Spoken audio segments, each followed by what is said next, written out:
The desert did not forget. It remembered every footprint that vanished beneath its sands, every bloodstain baked into stone.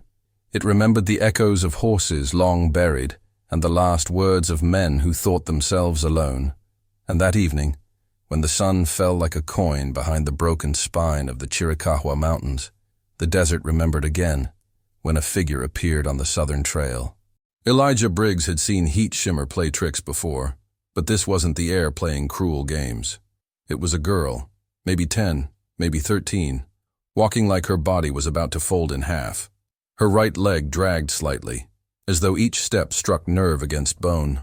No hat shaded her face, no boots, no bag slung across her shoulder, just a sun-bleached dress torn at the hem, one sleeve missing, her skin blistered red beneath layers of dust. He was sitting on the porch with a tin mug balanced on his knee, black coffee gone cold, rifle resting behind the chair. He hadn't had a visitor in months, not since the spring thaw, and even then it had been a trader more interested in elk hide than conversation. Solitude had folded around him like a coat he no longer noticed wearing, but he noticed her. Elijah rose slowly, not startled, not concerned, just aware, like the air had changed and the stillness had broken. She made it to the edge of the mesquite fence before her knees buckled and she crumpled like a rag caught in the wind. No cry, no scream, just a quiet fall and a puff of dust around her body. He approached without speaking. His boots made dull crunches in the dirt, the same rhythm they always did. Up close, he saw her hands first, scraped raw, nails torn, caked with dried blood. One eye was nearly swollen shut. Her lips moved slightly, mouthing words he couldn't hear, or maybe not words at all, maybe prayers. Elijah knelt beside her. He looked around once. Habit more than worry. No dust trail behind her. No hoofprints. She had walked alone. She weighed less than his hunting pack. When he lifted her, the scent of old blood, sunburned skin, and fear hit him all at once. She didn't resist, didn't flinch. Her body simply sagged against his arms, limp as a burlap sack. Inside the cabin, the air held the smell of smoke, gun oil, and dry sage. He laid her gently on the table, rough cedar, burn marks from years of pans and lanterns. He wet a cloth, dabbed at the blood near her temple, then checked her wrists. Rope marks, fresh, deep. She breathed shallow but steady. Fever hadn't yet come. That was something. He cleaned the wounds, didn't ask her name. Names meant something only when there was something left to give them to. He poured broth from a tin pot into a chipped enamel cup, set it on the stove's edge to warm. Through the only window, the last light died. The land beyond darkened into ash. When she stirred, it was only slightly, her fingers twitching, her lips parting for a second before falling still. Her chest rose and fell with the rhythm of someone not quite sleeping, not quite waking. Elijah sat near the hearth. The flames gave no comfort. They only pushed back the dark. He watched her from his chair, the fire painting her small frame in orange flickers. The desert wind knocked against the door like an old man wanting shelter. Later, in that long stretch of night when time becomes thick and slow, he unrolled his bedroll near the doorway and lay back, one hand resting on the Winchester beside him. The fire had dimmed to coals. Silence filled the cabin like water in a dry gully. Then a sound. It was a whisper, barely there. They took everything. He didn't move. I didn't scream. She said it like a question, but also like a confession. He turned his head slightly, his voice soft and even. Then you did better than most. No more was said, but the desert listened. It always did. Dawn did not come gently to that part of the desert. It broke like glass, sudden, sharp, washing the dry earth in a pale blue haze that made everything look ghost-bitten. Elijah rose with it, not because he heard anything, but because old habits never left the bones of a man who once lived by their rhythm. He sat on the edge of his cot, rubbing the stiffness from his knees, listening. The girl was still on the table, curled beneath a wool blanket too heavy for the season. She hadn't moved much. He'd checked her breathing in the middle of the night. Slow, shallow, regular. That was good. It was the stillness that worried him more than the fever. Kids usually moaned in pain, called for their mothers in sleep. She hadn't made a sound. He poured water from the clay jug into a dented pan, struck a match, and lit the stove. The hiss and flare filled the room. Outside, a wind had picked up, dry and restless, the kind that carried voices if you listened too long. He salted a strip of rabbit meat and tossed it on the pan. The scent drifted across the cabin. She stirred. Her hand moved first, then her head. When her eyes opened, only one could see him clearly. The other remained swollen, a black-purple welt pushing her brow. She didn't flinch, just watched. "You hungry?" he asked. No answer. He flipped the meat. "I got broth, dried apple. Jerky too, but it's tough." Still nothing. He turned, slid the meat onto a plate, and cut it in two with the back of his knife. Then he placed the plate at the edge of the table. She eyed it but didn't reach. Her arms were still tucked beneath the blanket, like she didn't trust them not to betray her. Finally, she whispered, "What day is it? Wednesday? Maybe Thursday?" Her throat moved like the words hurt. "How long was I out?" "Since sunset yesterday." She nodded, more to herself than to him. He sat down across from her, poured 2 cups of water, and slid one within reach. "You got a name?" She hesitated. "Ruth," she said after a pause, long enough to question whether it was her name or one she'd borrowed from memory. "You from up north?" She nodded. "Family?" "They're gone." "How?" She didn't answer that, but her eyes flicked toward the fireplace, then the door, then the plate. Her fingers finally crept from beneath the blanket. Dirty, torn nails. One knuckle missing a chunk of skin. She took the meat, didn't thank him, just bit into it like someone who hadn't had meat in weeks. Maybe she hadn't. Elijah watched in silence, not judging, just observing. The way she moved, the way she chewed quickly, then paused to listen. She was used to fear, trained by it, molded into something small and alert. "They hurt you bad," he said, not as a question. She didn't stop chewing, but her shoulders tightened. He nodded slowly. "You walked far?" She licked her lips. "Don't know. 2 days, maybe 3. You running from them?" She looked up then, really looked. Her eyes were pale and flat, like worn-out denim left too long in the sun. "They hung my mother, shot my father, burned the barn. Then they laughed." The words cracked in the middle, then disappeared. Elijah didn't ask who they were. He had known too many men capable of such things to need the details. He stood, opened the wooden chest beneath the shelf, and took out a clean shirt, cotton, gray, too big. He laid it at the end of the table. "You'll want to change later. That dress ain't worth saving." "Why'd you help me?" she asked suddenly. He paused. "I've been left for dead before," he said finally. "Didn't sit right with me then. Don't sit right now." She held his gaze for a moment, then looked away. Shame moved across her face, but not shame of her wounds. Shame of needing help. That afternoon, he went outside to check the snares along the ridge trail. The wind had shifted north. Buzzards circled over a dried riverbed. He scanned the horizon with his spyglass. Hills, dust, and the shimmer of heat. And then he saw it. Smoke. A thin, upright column about 10 miles east. Not the kind from a fire for warmth. This smoke was too deliberate, high, sharp, a signal. Another column rose farther north, then a third. Elijah's jaw tightened. Apache. The third smoke column still lingered on the horizon when Elijah descended the ridge.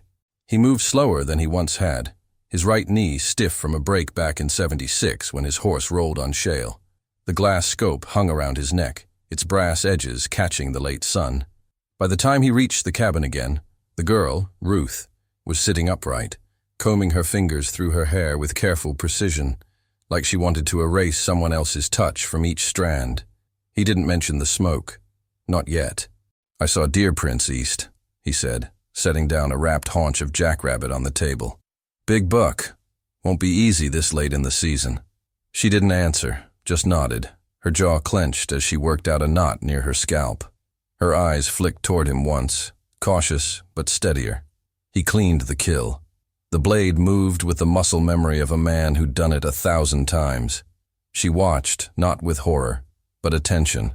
Blood no longer startled her, a fact that weighed heavier than any confession. "You done this before?" he asked. "Skinned rabbit, gutted squirrel, Shot a mule deer once with my pa. He teach you?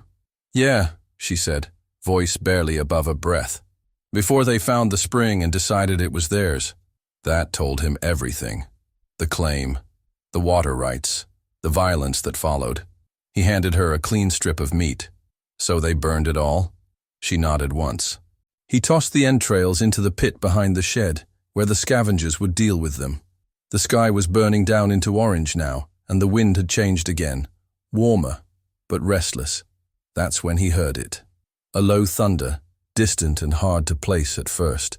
Hooves, more than one rider, moving at a steady clip along the ridge road east. Not cavalry. He knew their rhythm. Not Apache. They didn't ride that wide or careless. This was settler fast. Men on the hunt, or men delivering something they weren't ready to speak about. Elijah stood still, hand resting on the Winchester by the cabin door. The girl froze where she sat. Her fingers closed around the skinning knife beside her. You expecting company? She asked quietly. He shook his head once. I haven't been expected anywhere in 15 years. They listened together now. Dust kicked up behind the riders. 5, maybe 6 horses. Too far to see faces, but close enough that he knew they weren't passing through by accident. The lead horse peeled left, then backtracked. Signaling. They're searching, Elijah murmured. For me? He looked at her, then nodded. He stepped outside. Not hurried. Not defiant. Just present. Like a stone being measured by the wind. The men slowed near the outer trail but didn't approach the fence. One lifted a hand in half greeting, half warning. Elijah lifted a hand in return, then leaned against the doorframe. The man closest to the front wore a duster, too clean for real work. His face was sun-creased, but his eyes were the color of polished brass. Empty. Cold. You seen a girl come through here? The man asked, voice sharp but flat. Elijah blinked. A girl? 13, blonde, filthy. Might have been limping. Elijah squinted into the sun, then shook his head. Don't see much from here except rocks and rattlers. The man frowned. She'd be dragging trouble. Some say she killed a man. Might be worth silver to send her our way. Elijah didn't flinch. Silver's never brought anything but blood where I come from. A silence fell between them. It stretched. Right, the man finally said. Well, you see anything, you holler. Elijah didn't answer. The riders pulled away. No guns drawn, no threats, but no smiles either. He watched until the dust swallowed them. When he stepped back inside, Ruth was sitting by the fire again, hands clenched. Those were the ones, she said. The man in the long coat. He held the rope. Elijah closed the door and bolted it. You're sure? She looked up, face hard now, older than it had any right to be. I remember his boots, she said.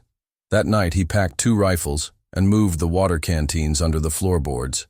He left nothing by the windows. Ruth watched him work, her face still.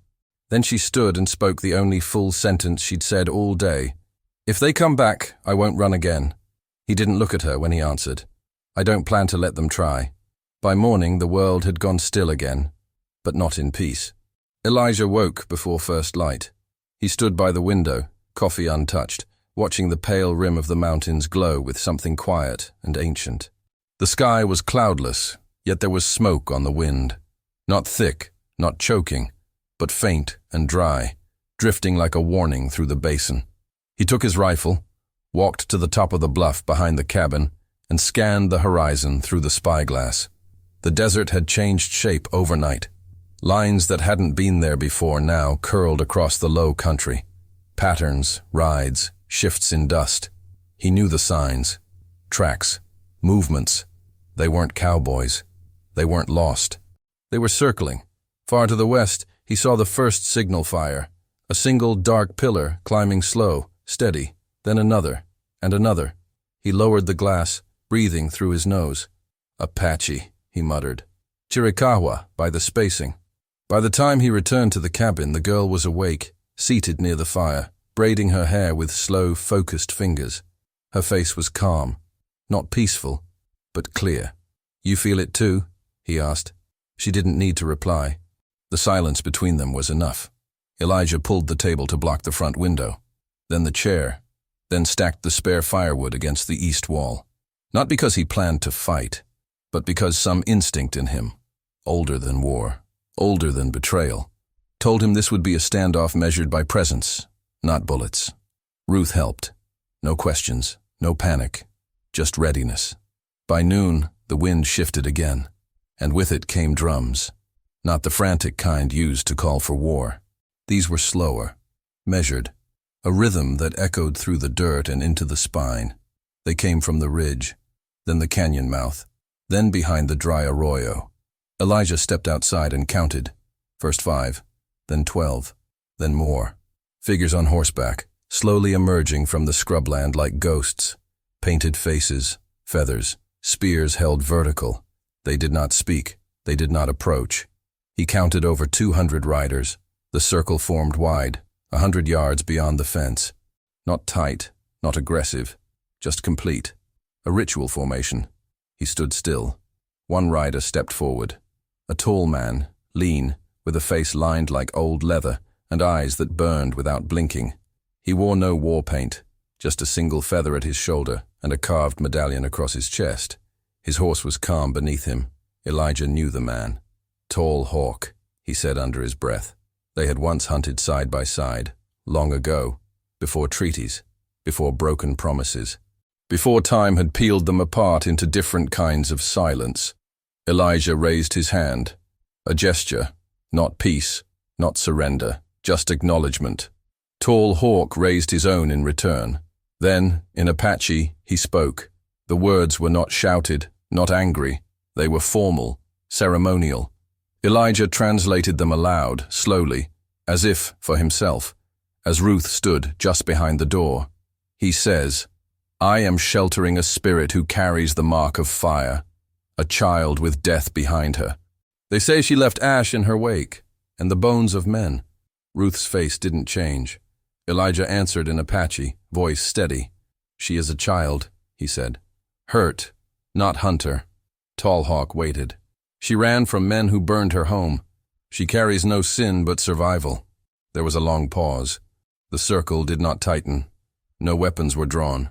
Tall Hawk called out again, his tone softer this time. "She carries smoke in her eyes. That is what they say. And where smoke travels, fire follows." Elijah took a step forward. "Then I will keep the fire," he said. Another silence. Then Tall Hawk lowered his arm. He did not retreat. He simply stood, waiting, a standstill. The desert fell back into breathless watching. Ruth stepped beside Elijah, her shoulders square, her hand in her coat pocket, holding the revolver she hadn't drawn. "I won't let them take me," she whispered. "They won't," he said. Night came, but no one moved.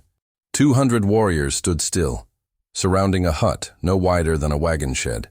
Inside, an old man watched the dark, and a girl with fire behind her eyes stood guard beside him.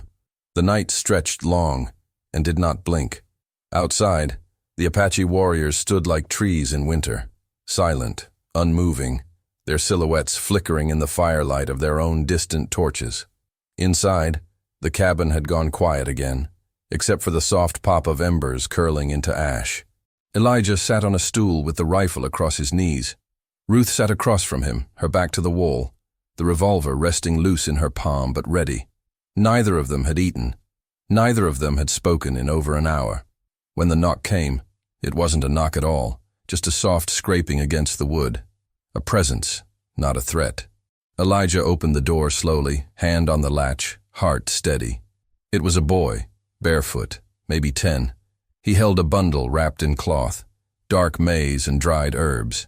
A peace offering. The child placed it on the ground, then looked up, eyes wide but not afraid. He said one word in Apache, "Shah," which meant nothing and everything. Then he left. Elijah knelt and took the bundle. Inside were roasted meal cakes, pine nuts, and a curved antler knife. "It's not a warning," he said, closing the door. "It's a question." "A question?" Ruth asked, eyes narrowing. He nodded. "They're deciding what kind of men we are, what kind of girl you are. This isn't war. Not yet. It's ceremony."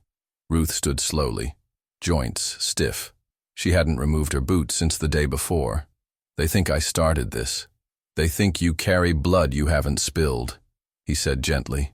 Ruth moved to the fire, staring into it. The light made her cheekbone look sharp, like it had been carved by loss. I didn't kill them, she whispered. I wanted to. I watched the fire rise. I could smell the horses burning, but I ran. That was the right thing, Elijah said. She turned. Then why does it feel like it wasn't? He looked at her, and in her eyes saw not just a girl, but the memory of all the people who'd once looked at him the same way, hoping he'd tell them what was right when no one else would. You lived, he said. Sometimes that's all you can carry. In the early morning, Tall Hawk approached the cabin, alone. He didn't dismount, didn't call out, just waited until Elijah stepped outside. The wind had died. Not a whisper stirred the brush. Even the ravens had quieted. They spoke in Apache, low, fast, words that carried decades. Tall Hawk said, "You once stood with us, when they chased us through the White Mountains, when the cavalry burned our horses. I remember." "Why protect her?" Elijah said. "Because no one else did. Because they burned her home, too." Tall Hawk's eyes narrowed. "You think she is not fire?" "She is, yes. But fire is not always the enemy." Tall Hawk looked past him toward the cabin. "She walks with smoke," he said, "but not the kind that poisons, the kind that signals something is changing." They stood in silence a long moment. Then Tall Hawk handed Elijah a small leather pouch and turned his horse. No farewell, no answer. Elijah opened it. Inside were dried leaves, wild tobacco and ghost sage, smoke for clarity. A gift. When he returned inside, Ruth was watching from the corner. She said nothing, but something in her face loosened. Not quite a smile, not quite trust, but something between. That night, they shared the food. No words. Elijah lit the sage. The smoke drifted through the cabin, brushing the rafters like breath, filling the space with something old, sacred, unsettled. "Do you think they'll leave?" Ruth asked. "I think they're watching to see if we deserve it." Ruth nodded. "Do we?" He didn't answer, because he wasn't sure. The last torch went out at dawn. No sound marked its extinguishing. No horn, no chant. Just the hush of dry air shifting as smoke curled into the high desert and disappeared. One by one, the silhouettes vanished. Riders peeled away from the circle. No formation, no show of retreat. They left as they had come, in silence. Elijah stood at the door, boots dusted with the memory of a long night. The girl stood beside him, hair loose, face unreadable. Together, they watched the line of warriors dissolve into the land until nothing was left but horizon. The cabin, weathered and scarred, remained. So did the stillness. He didn't speak. She didn't ask. Later, as the sun climbed high and made the rocks blink white, Elijah took down the wood from the windows. The cabin breathed again. Light returned. He opened the trapdoor and brought up the dry stores. Jerky, sugar, bullets. Set them out. Ruth helped him restack the shelves, folding cloths, brushing away the fine film of ash that had crept under the door during the siege.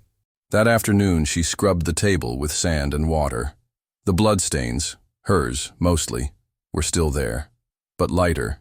She didn't stop scrubbing, not until her hands were red and her shoulders trembling. He let her. At dusk, she stepped outside alone and stood near the fence line, staring at the horizon like she was listening for something. Her fingers gripped the rail.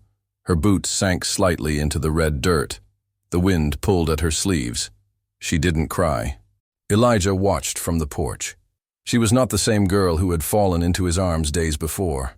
That one had arrived broken open, full of silence that cut deeper than pain. This one stood upright, not healed, not whole, but formed, like something hardened by flame, no longer fragile. That evening she made bread. He didn't teach her. He didn't ask her to. She simply moved about the small kitchen with quiet precision, mixing, kneading, placing it near the fire. Her hands knew the rhythm, and he knew better than to interrupt it. When it was done, they ate without speaking. That night, before the fire, she pulled something from the pocket of her coat, a small, smooth stone, oval, blackened, cool to the touch. She set it on the windowsill beside the rifle. Elijah glanced at it but said nothing. He recognized the stone. It was from the stream bed near the wash, where the land had first been claimed, where her mother had died. It had likely sat beneath the ashes of the barn, buried in the soot in memory of what was lost. In the morning, he rose early. The air was sharper now, less heavy, the kind of air that comes after judgment.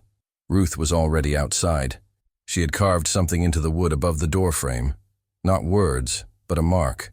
Apache. 2 curved lines meeting at the base, pointing skyward. He recognized it. A symbol, not just of shelter, but of stillness. Of places where fire had passed and yet left something standing. She didn't explain. She didn't need to. They worked side by side that day, cleaning tools, repairing the fence, collecting mesquite pods for the fire. Ruth caught a rabbit in one of the snares. She gutted it without flinching, her hands steady, her breath calm. She had learned not to rush, not to speak more than needed. That evening, she sharpened Elijah's old knife by lamplight, testing its edge on the back of her thumbnail. He watched her, his pipe resting cold in his mouth, the scent of smoke lingering more from memory than fire. When she spoke, her voice was soft. "Do you think they'll come back?" He didn't answer right away. She turned toward him, eyes catching the last of the light. She didn't look afraid, only curious, like someone asking not about danger, but about time. He said finally, "Not for now." She nodded once, then returned to the blade. The cabin creaked as night fell. Wind moved through the beams. Somewhere outside, a coyote sang, one long solitary cry across the basin. She didn't flinch, he didn't rise. Later, much later, she would take her own space in the cabin, a corner cleared and ordered. Her rifle would rest beside her bedroll. Her boots would always be clean before she entered. And sometimes, when he'd wake before dawn, Elijah would find her already outside, staring toward the ridge where the circle had once stood. She would never say what she saw there. But some mornings, he'd see her trace the mark above the door with her finger. And then, quietly, reverently, she'd walk back inside.